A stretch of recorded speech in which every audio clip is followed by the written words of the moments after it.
Well, here for more is Democratic Congresswoman Madeleine Dean of Pennsylvania. Congresswoman, thank you very much for joining us. A month ago, there was real panic about whether or not Congress could pass another relief bill. You haven't. Where has the sense of urgency gone? Well, the sense of urgency is not gone, and I'm talking about my constituents who are saying, please, you must send us more relief. We passed, the House passed on May the 15th, the HEROES Act, a much-needed, robust, more than $3 billion bill that would send relief directly to our state and local governments, to our territories, and yet the Senate has sat on its hands. Negotiations have been ongoing. I learned from Senator Schumer and Speaker Pelosi today they have broken down yet again because this president is not interested in sending more relief. He simply does not see the pain of others. He does not take any responsibility for more than 191,000 Americans dead from this virus. And in fact, we now know he's lied about it publicly to us. Congresswoman, you mentioned the Senate, but it was Democrats in the Senate today who killed the latest attempt. I know you want to go big, but surely at this point something is better than nothing. What was left out in the skinny package, as the Senate's package was called, was any support for state and local government. That is simply unacceptable. What was left out was support for the Postal Service. In a cynical move, this president has tried to dismantle the Postal Service in order to try to steal this election. I think it's ill-advised, it's cynically corrupt.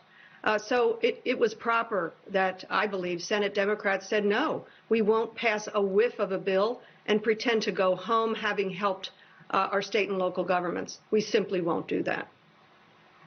Talking about the Postal Service, there is real concern that election night is going to turn into election week, possibly election month.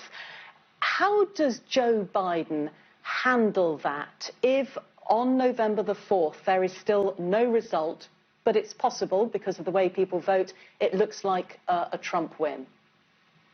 I think and know that Vice President Biden will handle it with ease and calm and with confidence. This will not be the first time that an election was not called or decided on election eve.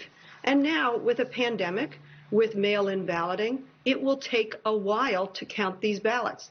So what I'm trying to tell my constituents and ask everyone to message is, number one, have full confidence in your ability to vote and be sure to take that responsibility very seriously. And number two, we have been here before, wait for the tally. We will get it done. You can look back to the Kennedy-Nixon election. You can look back to Gore v. Bush in 2000. And before my time, you could look at Truman-Dewey. So we have a system that will count these votes. We will get an accurate tally, and we will have a declared winner. I believe it will be Biden and Harris.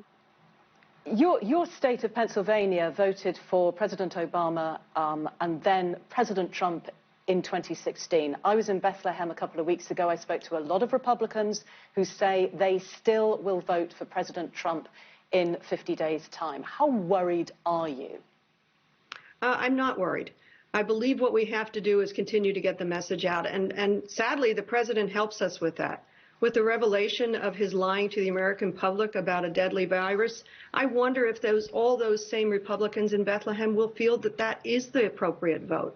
So I'm not worried. I do believe that Biden and Harris will be here in Pennsylvania an awful lot, as they should be. This is really his second home state.